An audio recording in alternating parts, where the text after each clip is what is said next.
Et la ministre de l'Enseignement supérieur et de la Recherche scientifique, Éléonore Ladekanyai, accompagnée de sa collègue ministre conseillère Sedami Medegan-Fagla, ont foulé le sol de l'Université nationale des sciences, technologie, ingénierie et mathématiques d'Abometo dans la matinée de ce jeudi 23 janvier 2025. Avant tout, je dois remercier le ministre de l'Enseignement supérieur et de la Recherche. Accueilli par l'équipe rectorale de l'UNESTIM que conduit le vice-recteur chargé des affaires académiques et recteur par intérim de l'UNESTIM, Edmond Kodjoa-Djovi, cette délégation ministérielle est allée échanger avec la communauté universitaire de l'UNESTIM sur les avancées notables que connaît le monde universitaire au Bénin depuis l'avènement du président Patrice Talon et qui ont révolutionné le domaine des sciences, technologie, ingénierie et mathématiques au Bénin. Quand on parle des applications de ces formations nombreuses, si on se permet de citer quelques-unes, chers collègues, c'est sûr que dans le domaine de l'énergie, nous sommes là. Dans le domaine des technologies industrielles, nous sommes là. Dans le domaine des biosciences, des biotechnologies appliquées, nous sommes là. Dans le domaine des travaux, des bâtiments, du bien-être, nous sommes là. Dans le domaine des outils ou des matériels informatiques, comment nous allons mobiliser les solutions et les déployer sur le terrain, nous sommes là. Donc, les applications de nos formations sont des socles de développement. Quand on dit développement industriel, développement économique, développement social, ça veut dire tout pour une nation. Donc nous sommes très importants.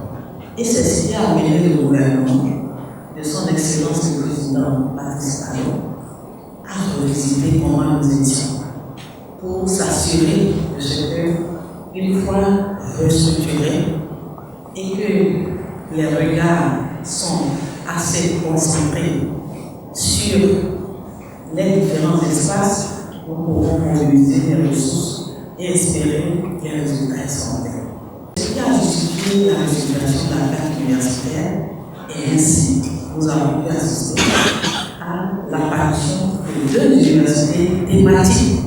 Au cours de cette rencontre des ministres avec la communauté universitaire de l'UNESTIM, en présence de plusieurs acteurs de la communauté universitaire, notamment les douaniers, enseignants, étudiants et autres, le vice-recteur Edmond Kodjoa-Djovi a présenté le bilan de gestion de 2021 jusqu'en 2024 du contexte, enjeux et défis en passant par le bilan global sur ces 3 années, les impacts obtenus sans oublier les difficultés rencontrées. Le recteur par intérim a conclu sur les perspectives pour la poursuite de la dynamique au sein de la communauté universitaire de l'UNESTIM.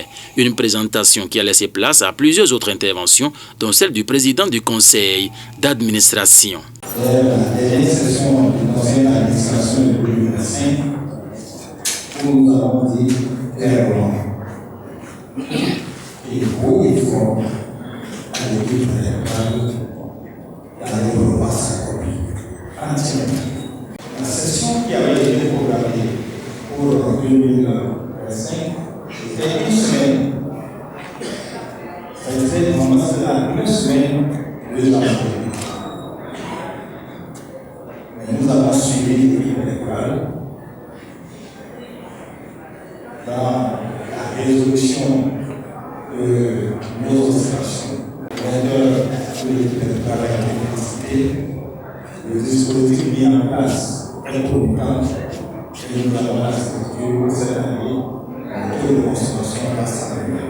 Suite à ces différentes interventions, la parole fut retournée aux autorités ministérielles. Je voudrais, dans un premier temps, qu'en mémoire de là où nous sommes partis, nous puissions féliciter le chef de l'État pour la vision qu'il a eue en nous conduisant vers cette réforme de recrutement des dirigeants de nos universités sur un projet de société. Parce qu'aujourd'hui, grâce à cette journée, nous pouvons clairement voir un avant et un après. malgré toutes les difficultés, il y a quand même des avancées extraordinaires. Je voudrais vous féliciter, chers collègues, vous qui avez comme ça et qui vous parlez. Retenez que ma collègue et moi, nous allons pas. La deuxième partie de cette journée du jeudi 23 janvier 2025 passée en compagnie de la communauté universitaire de l'UNESTIM était consacrée à la visite du chantier de construction du rectorat suivi de 2 autres écoles de l'UNESTIM par la délégation ministérielle.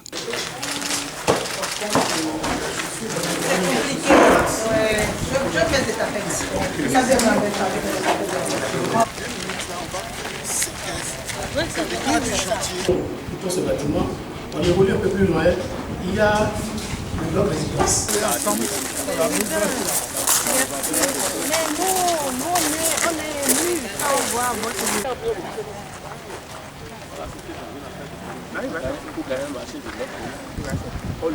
Et que retenir du niveau d'avancement des travaux sur ce chantier? Le chantier est relancé et nous sommes heureux d'apprendre que c'est bientôt, en juin. Et nous avons partagé avec eux que, eh bien, juin ou juillet, c'est demain. Et juin ou demain ou juillet, ce sont des aléas qui vont aussi s'inviter. Pendant qu'on a l'accalmie, il faut foncer. On a donné nos conseils pour qu'ils puissent multiplier les équipes et nous serons toujours là pour les renforcer en cas de besoin. Ce qui est heureux, c'est cette assurance, ce plaisir, cette ambition que nous lisons sur les acteurs parce qu'ils ont été résilients. Et rien qu'à voir ces bâtiments, ils se projettent déjà dans un futur proche et chacun est déjà en train de se mettre en place sur ce qu'il pourra livrer comme résultat cette année déjà. En un mot, le chantier est bien relancé et nous espérons que d'ici le mois de juin, mais avant ça, nous viendrons certaines autres fois, mais au moins au mois de juin ou juillet, c'est avec une grande fierté que nous viendrons recevoir, faire le constat de l'achèvement de ces bâtiments-là. Ce qui est important de retenir, c'est que l'État est vraiment soucieux des conditions dans lesquelles nos apprenants sont mis pour sortir en fait en bout de chaîne. Parce que étudier, ce n'est pas seulement l'intelligence, c'est tout ce qui vous accompagne lorsque vous êtes en train d'étudier. Or, à l'UNESTIM, nous avons des écoles thématiques, nous avons l'UNSTP, nous avons l'INSPE, qui est l'école qui produit les ingénieurs de demain. Et ces ingénieurs, vous savez, c'est un rythme de travail, de cours, c'est une discipline, c'est une tension pendant 2 ans avant qu'ils ne rentrent dans les grandes écoles. Et pour cela, il faut des conditions. Il faut mettre les apprenants dans des conditions et l'État s'est engagé. Voyez-vous, ça c'est un dispositif, c'est un joyau qui fait partie, qui restera dans la qualité de ce que le président Talon nous a montré. Hein. Voyez-vous, vous avez vu les marchés qu'on a construits, nous serons dans les mêmes niveaux de qualité. Le président n'aime pas qu'on mette que le Béninois soit dans des conditions bof lorsqu'il doit travailler ou exercer quelque chose dans un bâtiment. Du coup, le niveau de qualité est là et c'est un joyau que nous sommes en train de couvrir à nos enfants, au monde de l'université, et il faut s'en féliciter. Franchement, il faut que les parents se félicitent et il faut que les enfants félicitent également l'État pour cet effort-là qui est fait. Sur ce, voici les assurances du directeur général de l'Agence pour la construction des infrastructures dans le secteur de l'éducation, Assise. L'objet pour nous n'est pas de rassurer pour rassurer. En 2 mots, sur ce chantier, ce qui rassure, ce n'est pas tellement les promesses ou les engagements, mais c'est la documentation financière qui nous permet de dire qu'effectivement, les fonds qui peuvent permettre d'assurer la trésorerie et de couvrir le besoin en fonds de roulement sont là et ont permis effectivement de relancer le chantier. Il faut mettre en place l'organisation qui est cohérente avec l'objectif de livraison à juillet 2025. Et donc, en quelques mots, c'est multiplier les équipes. On va multiplier les équipes par au moins 3 par rapport à ce que nous avons comme effectif aujourd'hui, c'est aussi changer les horaires pour pouvoir travailler la nuit et puis surtout optimiser l'ordonnancement des travaux pour qu'on ait de la fluidité au niveau des attachements et des décomptes pour assurer la trésorerie. Le gros œuvre est terminé, donc tout ce qui est béton, fondation, élévation est terminé. Une bonne partie des commandes est déjà faite, nous avons toutes les portes, nous avons toute la filerie, nous avons toute l'étanchéité. Une partie des carreaux et des faïences est déjà arrivée. Donc en monitorant de manière extrêmement rigoureuse le plan d'action qui est mis en place, nous n'avons pas de doute que nous pourrons commencer l'exploitation de ce bâtiment.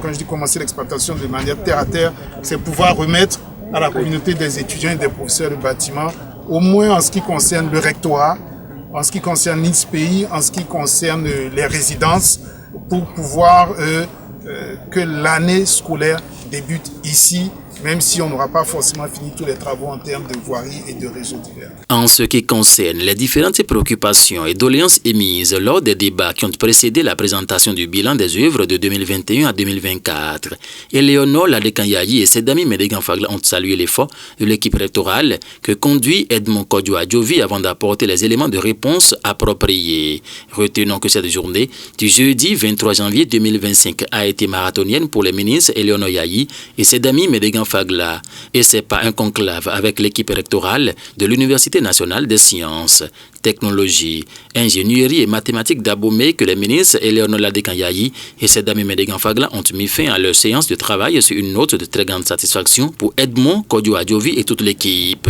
rectorale.